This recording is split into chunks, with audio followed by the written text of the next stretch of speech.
бодис солилцооны хам шинж бол нөгөө таргалалт гэдэг ааш. Төвийн таргалалттай байгаа дээрээ нэмээд одоо юу гэдгийг одоо хүзүүний нарсны нуглаас харлагч гэдэг юм уу тий.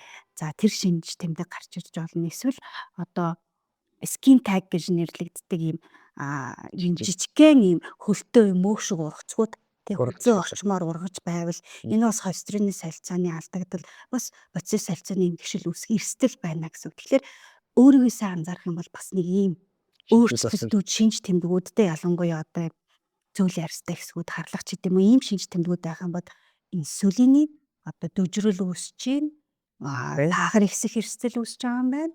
За дээр нь нэмээд энэ одоо өөх тосон хураануудын тэн ингээ гараад ах юм бол би холестерины солилцооны бас алдагдaltaй байна гэх мэтэр бодис солилцооны төвшөнд гарч байгаа тэр эмгэгшлийг бид нар бас одоо гаднаас хараад хэрэг сайн анзаардаг бол бас мэдэх боломжтой. Өөр шинж тэмдэггүй юм чинь би яаж мэдхийг ингээд энэс гадна анзаарах